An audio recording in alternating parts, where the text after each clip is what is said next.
اعوذ باللہ من الشیطان الرجیم، بسم اللہ الرحمن الرحیم۔ رب اشرح لی صدری ویسر لی امری واحلل عقدۃ من لسانی یفقہوا قولی، رب زدنی علما، اللہم فقہنا فی الدین، رب یسر ولا تعسر وتمم بالخیر وبک نستعین، آمین۔ آج ہم نے 12واں سپارہ سٹارٹ کرنا ہے، لیکن سورہ ہود شروع ہو رہی ہے 11ویں سپارے کے اینڈ سے، تو ہم سورہ ہود سٹارٹ کریں گے کیونکہ ہم نے یہاں سے اس کو چھوڑ دیا تھا۔ سورہ ہود جو ہے وہ مکی صورت ہے، اور اس میں بہت ساری اقوام کے اوپر آنے والے عذابوں کا ذکر کیا گیا ہے۔ یہ صورت ایسی ہے جس کے بارے میں حدیث میں آتا ہے کہ اس کا مفہوم ہے کہ نبی صلی اللہ علیہ وسلم نے فرمایا کہ مجھے سورہ ہود اور اس کے جیسی صورتوں نے بوڑھا کر دیا، یعنی اتنا خوف تھا اس بات کا کہ کہیں میری امت کے اوپر، میری قوم پہ عذاب نہ آ جائے۔ تو اس میں بہت سی قوموں کے عذاب کا ذکر ہے، اور شروع میں بتا دیا گیا ہے کہ یہ جو صورت ہے، جو اللہ سے استغفار نہ کرے گا اس کے لیے ہولناک عذاب ہے۔ وَإِنِ اسْتَغْفِرُوا رَبَّكُمْ ثُمَّ تُوبُوا إِلَيْهِ يُمَتِّعْكُمْ مَتَاعًا حَسَنًا إِلَىٰ أَجَلٍ مُّسَمًّى وَإِن تَوَلَّوْا فَإِنِّي أَخَافُ عَلَيْكُمْ عَذَابَ يَوْمٍ كَبِيرٍ۔ تو اگر تم اس سے منہ پھیرتے ہو، استغفار نہیں کرتے، اپنے گناہوں کی معافی نہیں مانگتے، تو پھر کیا ہے؟ اس بات کا خوف کرتا ہوں کہ تم پہ کوئی عذاب نہ آ جائے۔ اس کے بعد ہم دیکھتے ہیں کہ 12واں سپارہ، اچھا اس سے پہلے ایک اور چیز بھی ہے کہ اللہ تعالیٰ سینوں کے جو بھید ہیں ان کو جانتا ہے، یعنی جو انسان کے سینوں کے اندر چھپا ہوا ہے، یعنی جو اس کے دل کے اندر ہے اس کو بھی جانتا ہے، اور جو باہر ہے اس سے بھی وہ واقف ہے۔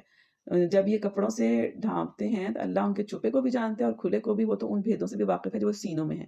اور اس کے بعد 12واں سپارہ سٹارٹ ہو جاتا ہے وَمَا مِن دَابَّةٍ فِي الْأَرْضِ إِلَّا عَلَى اللَّهِ رِزْقُهَا۔ اور زمین میں جو بھی جانور ہے نا، جو چیز بھی چل رہی ہے زمین کے اوپر، اللہ ہی کے اوپر اس کا رزق ہے، یعنی اللہ کے اوپر ذمہ ہے اس کا رزق دینا۔ وَيَعْلَمُ مُسْتَقَرَّهَا وَمُسْتَوْدَعَهَا، وہ جانتا ہے کہ اس نے ٹھہرنا کہاں ہے، یعنی کہاں اس نے رہنا ہے اور کہاں اس نے سونپا جانا ہے۔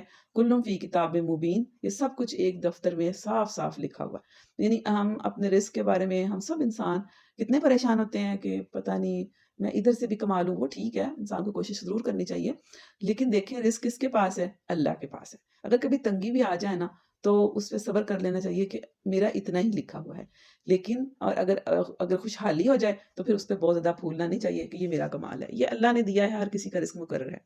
اس کے بعد آگے ہم دیکھتے ہیں کہ انسان کی خرابی بتائی گئی ہے کہ یعنی اس کی یہ ایک برائی سمجھ لیں، خرابی ہے اس کی، کیا ہے کہ نعمت ملنے کے بعد اگر محروم کر دیا جائے تو مایوس ہو جاتا ہے اور کفر کرنے لگتا ہے، اور اگر مصیبت کے بعد نعمت دیتے ہیں تو اکڑنے لگتا ہے۔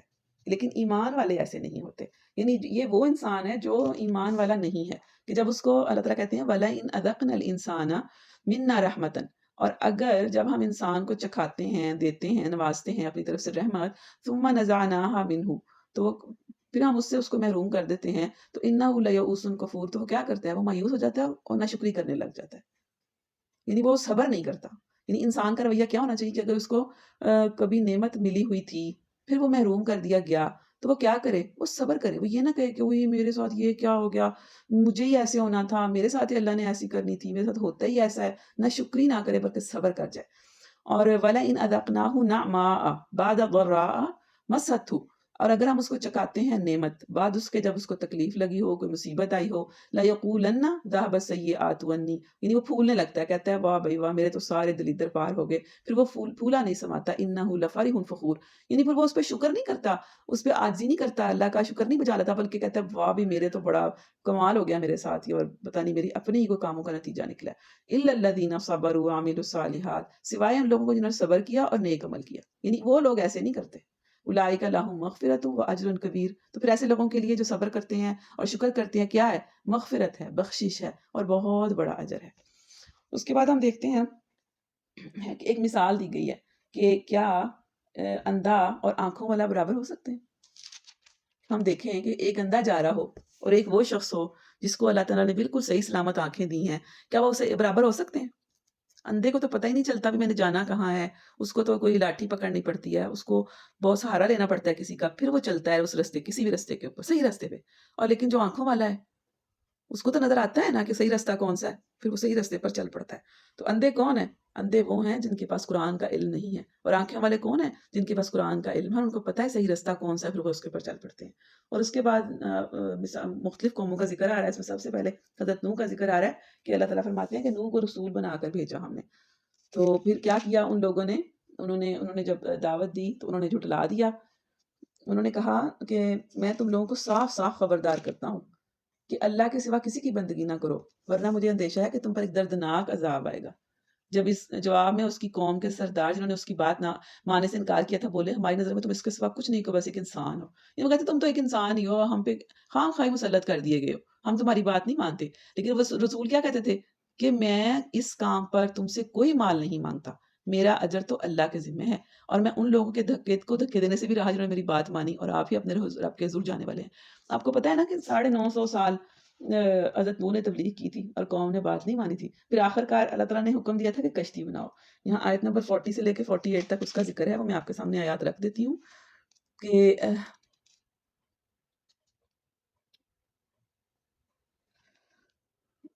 عذاب کی تفصیل دی، سوری 37 میں ہے کہ کشتی بناؤ، وسنا الفلک بآیوننا۔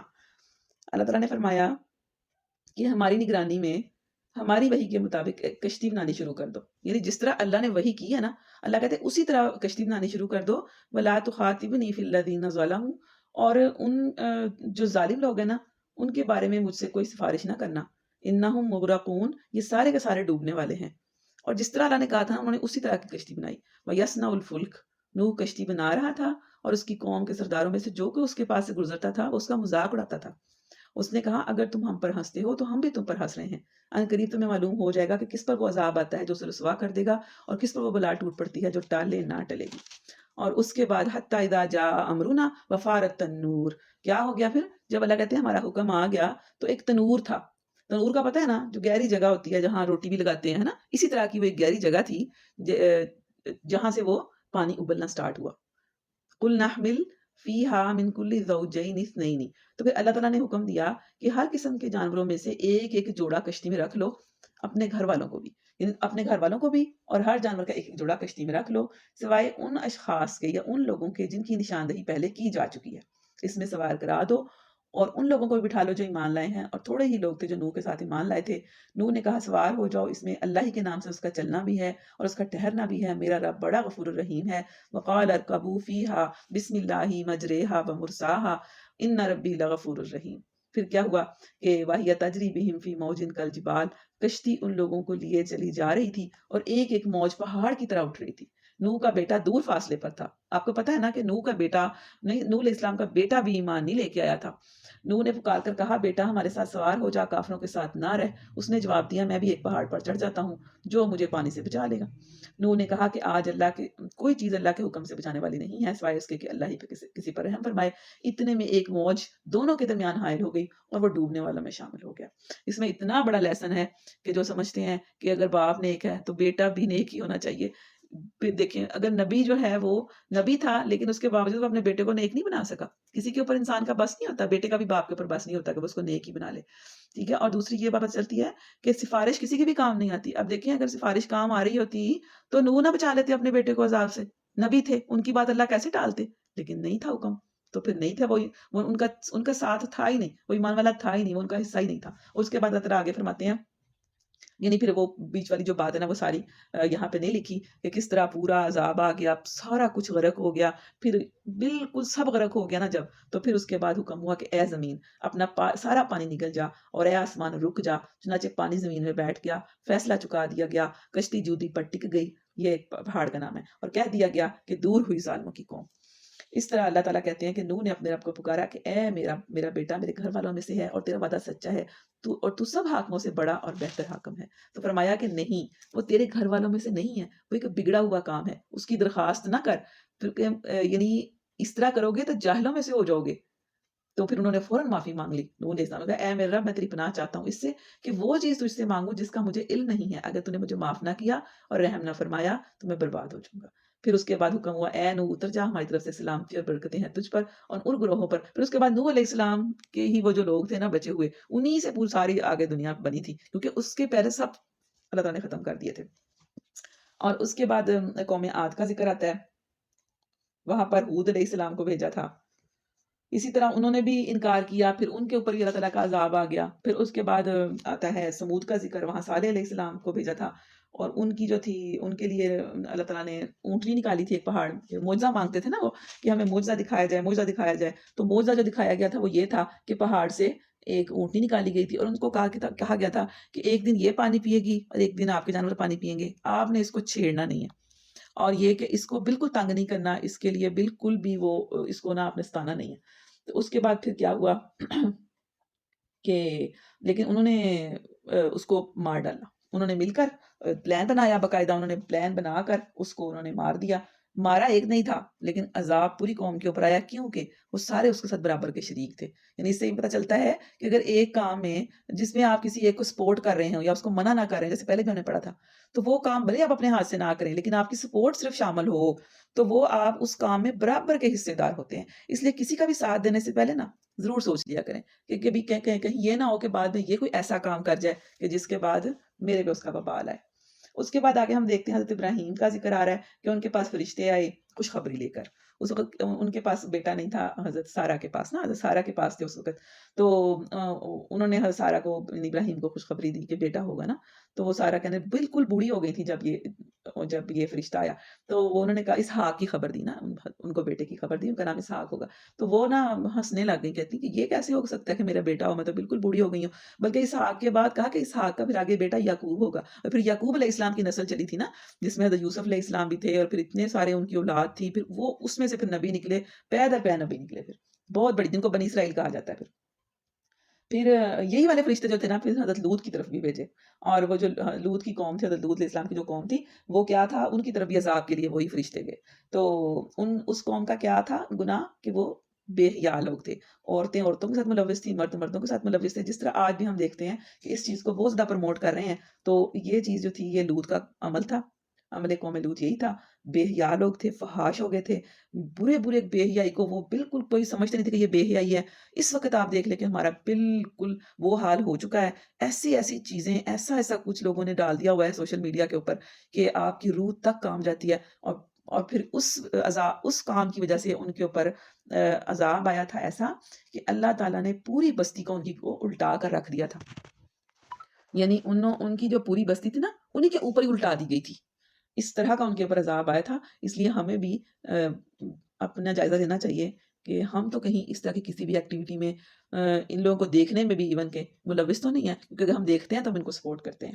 اسی طرح اور بھی قوموں کا تذکرہ ہے اور ان کے عذابوں کا، کہ ساتھ ہی فرمایا کہ دور ہوئی قوم، جس کا بھی ذکر آتا ہے نا ساتھ ہی فرما دیا کہ دور ہوئی عاد کی قوم، دور ہوئی سمود کی قوم، دور ہوئی. اس طرح سب کا ایسا ہی بتایا جا رہا ہے کہ کس طرح اللہ تعالیٰ نے ان قوموں کے اوپر ان کی نافرمانیوں کی وجہ سے ان کے اوپر عذاب دیا. اس کے بعد ہم دیکھتے ہیں کہ سورہ یوسف سٹارٹ ہو گئی ہے. جو سورہ یوسف ہے اس میں سارا کا سارا حضرت یوسف علیہ السلام کا قصہ ہے. دیکھ لیتے ہیں شروع سے کہ بسم اللہ الرحمن الرحیم، مکی صورت ہے. اللہ تعالیٰ فرماتے ہیں کہ نحن نقص علیک احسن القصص بما اوحینا الیک ھذا القرآن، کہ ہم اے نبی ہم اس قرآن کو تمہاری طرف وحی کر کے بہترین پیرایا میں واقعات اور حقائق تم سے بیان کرتے ہیں، ورنہ اس سے پہلے تو ان چیزوں سے تم بالکل بے خبر تھے. اللہ تعالیٰ کو نبی صلی اللہ علیہ وسلم کو کس نے خبر دی ان سارے واقعات کی؟ اللہ تعالیٰ نے ہی خبر دی وحی کے ذریعے سے. اذ قال یوسف لابیہ، جب اس وقت کا ذکر ہے کہ جب یوسف نے اپنے باپ سے کہا یا ابتی، اے ابا جان، انی رأیتو، بے شک میں نے دیکھا ہے، احد عشر کوکبا والشمس والقمر، 11 ستارے اور سورج اور چاند، رأیتہم لی ساجدین، کہ وہ مجھ کو سجدہ کر رہے ہیں. تو انہوں نے آگے سے جواب دیا کہ بیٹا یہ خواب اپنے بھائیوں کو نہ سنانا، ورنہ وہ تمہارے در پہ آزار ہو جائیں گے، تمہارے پیچھے پڑ جائیں گے. وہ ان کے سوتیلے بھائی تھے. حقیقت یہ ہے کہ شیطان آدمی کا کھلا دشمن ہے، اور ایسا ہی ہوگا کہ تیرا رب تجھے منتخب کرے گا اور تجھے باتوں کی تہ تک پہنچائے گا. یعنی حضرت جو یوسف تھے نا، ان کو اللہ تعالیٰ نے باتوں کی تہ یعنی خوابوں کی تعبیر بھی بتائی تھی، اور چیزوں کو وہ سمجھ لیتے تھے کہ کیسے ہے. اور تیرے اوپر اور آل یعقوب پر اپنی نعمت اس طرح پوری کرے گا جس طرح اس سے پہلے وہ تیرے بزرگوں ابراہیم اور اسحاق پر کر چکا ہے. اور اس کے بعد فرمایا کہ حقیقت یہ ہے کہ یوسف اور اس کے بھائیوں کے قصے میں ان پوچھنے والوں کے لیے بڑی نشانیاں ہیں. لوگ پوچھتے تھے نا ان سے نبی صلی اللہ علیہ وسلم سے کہ وہ یوسف کے بارے میں مصر میں کیسے آئے، بنی اسرائیل، اور اس طرح کی چیزیں پوچھتے تھے. تو اس کا جواب ہے، پھر پورا قصہ سنا دیا گیا. اچھا ہوا یہ کہ بھائیوں نے آپس میں کہا کہ یہ یوسف اور اس کا بھائی دونوں ہمارے والد کو ہم سے زیادہ محبوب ہیں.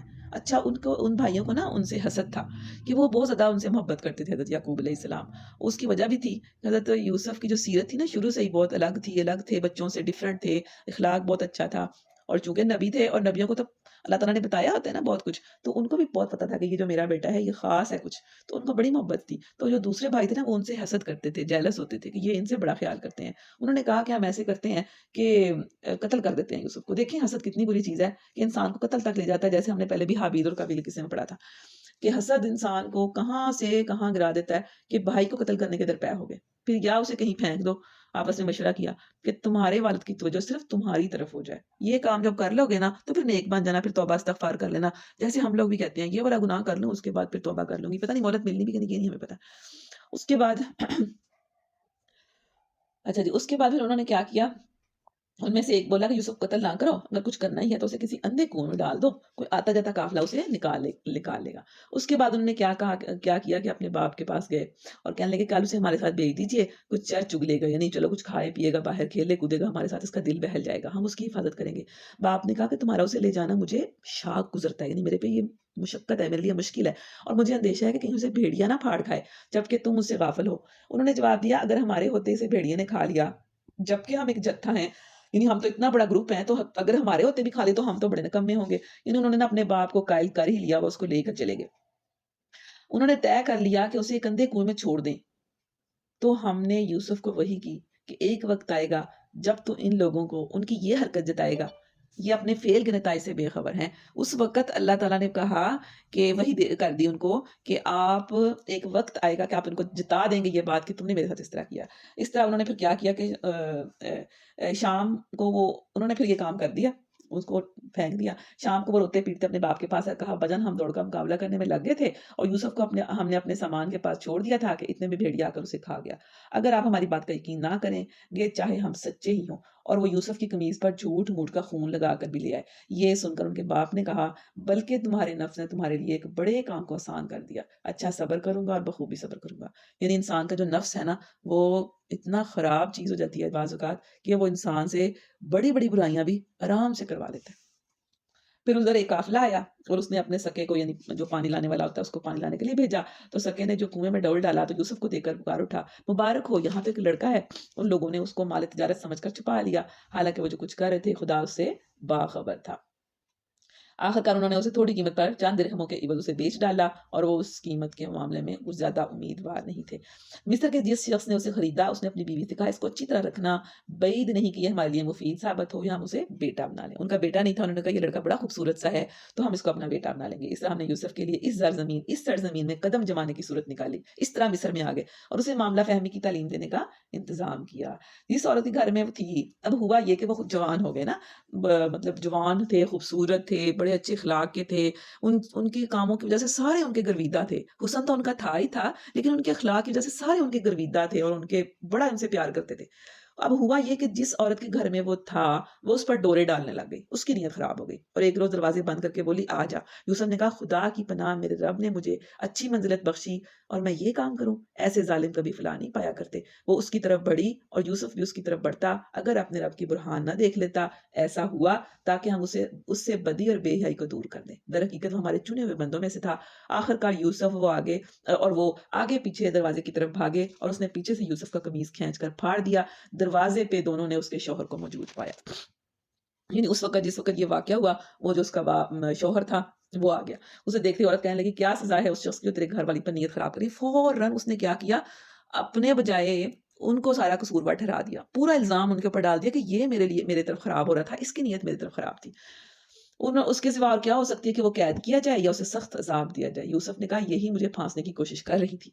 اس عورت کے اپنے کنبے والوں میں سے ایک شخص نے شہادت پیش کی کہ اگر یوسف کا قمیص آگے سے پھٹا ہے تو عورت سچی ہے اور یہ جھوٹا ہے، اور اگر اس کا قمیص پیچھے سے پھٹا ہے تو عورت سچی ہے، عورت جھوٹی اور یہ سچا ہے. جب شوہر نے دیکھا کہ یوسف کا قمیص پیچھے سے پھٹا ہے، یعنی وہ پیچھے سے جو روک رہی تھی نا تو پیچھے سے اس کا قمیص پھٹا تھا، تو اس نے کہا یہ تم عورتوں کی چلاکیاں ہیں، واقعی بڑی غضب کی ہوتی ہیں. اس میں ایک بہت بڑا لیسن ہے کہ دیکھیں وہ جوان بھی تھے، خوبصورت بھی تھے، اور ایک بڑی امیر کبیر عورت تھی جو ان کے اوپر ڈورے ڈال رہی تھی، جو ان کو غلط کی طرف لے کر جا رہی تھی. وہ جا سکتے تھے لیکن وہ نہیں گئے. یعنی انہوں نے اپنے آپ کو برائی سے، برے ماحول سے بچا لیا. یہ ہمارے لیے سبق ہے کہ خاص طور پہ جوانوں کے لیے بہت بڑا لیسن ہے. اس کے بعد کیا ہوا، شہر کی جو عورتیں تھیں نا ان میں چرچا ہونے لگ گیا کہ یہ جو عزیز کی جو بیوی ہے نا وہ تو اپنے غلام کے پیچھے پڑی ہوئی ہے، محبت نے اس کو بے قابو کر رکھا ہے، ہمارے نزدیک تو وہ صریح غلطی کر رہی ہے. اب اس نے جب سنا نا تو اس نے ان کو بلا لیا، ان کو دعوت دے دی کہ میں ذرا تم لوگوں کو بتاتی ہوں کہ میں کس کے پیچھے پڑی ہوئی ہوں، تم بھی دیکھو گی تو تم بھی دنگ رہ جاؤ گی. انہوں نے جب بلایا پھر ایک تکیہ دار مجلس راستہ کی اور ضیافت میں ہر ایک کے آگے ایک چھری رکھ دی. پھر عین اس وقت جب وہ پھل کاٹ کاٹ کر رکھ رہی تھی اس نے یوسف کو اشارہ کیا اور وہ ان کے سامنے نکل آیا. جب انہوں نے دیکھا تو وہ اس کو دیکھ کر دنگ رہ گئی کہ اتنا خوبصورت، اور وہ انہوں نے اپنے ہاتھ ہی کاٹ لیے، یعنی اتنا وہ اس کو دیکھنے میں مگن ہو گئی. پھر کہتی کہ یہ تو بزرگ یا فرشتہ ہے، یہ انسان نہیں ہے، اتنا خوبصورت. پھر وہ انہوں نے کہا کہ دیکھا میں نہ کہتی تھی کہ مجھے یعنی میں غلط نہیں ہوں، مطلب میرا قصور نہیں ہے، میں بے بس ہوں اس کو دیکھ کر. یعنی پھر بھی اپنی غلطی نہیں مانی. پھر ان کو کیا کیا گیا کہ انہوں نے کہا کہ مجھے قید منظور ہے. حضرت یوسف نے کہا اس سے کہ میں وہ کام کروں جو یہ لوگ مجھ سے چاہتے ہیں. اور اللہ تعالیٰ سے اس نے کہا کہ اگر اللہ تعالیٰ تو نے مجھے ان کی چالوں سے دفع نہ، ان کی چالوں کو مجھ سے دفع نہ کیا تو میں ان کے دام میں پھنس جاؤں گا اور جاہلوں میں شمار ہو جاؤں گا. اس کے رب نے اس کی دعا قبول کی اور ان عورتوں کی چالیں اسے رفع کر دیں. پھر ان کو یہ سوجی کہ ایک مدت کے لیے اسے قید کر دیں. پھر ان کو قید کر دیا گیا. اب یہ ہوا کہ قید خانے میں دو غلام تھے اور بھی تھے جو ان کے ساتھ داخل ہوئے. ان میں سے ایک جو تھا نا، اچھا اب اس نے خواب دیکھا اور پھر خواب دیکھا، پھر خواب کی تعبیر پوچھی. پھر آگے سے انشاءاللہ ہم کلاس جو ہے ٹائم لمبا ہو گیا تو انشاءاللہ اس کو ہم کل دیکھیں گے اور پورا قصہ کور کریں گے انشاءاللہ. اور 13ویں سپارے میں بھی یہ سورہ یوسف ہے تو انشاءاللہ اس کو کل ہم ختم کریں گے. اللہ تعالیٰ ہمیں دین کا صحیح فہم عطا فرمائے، قرآن کا صحیح سمجھ عطا فرمائے. آمین یا رب العالمین.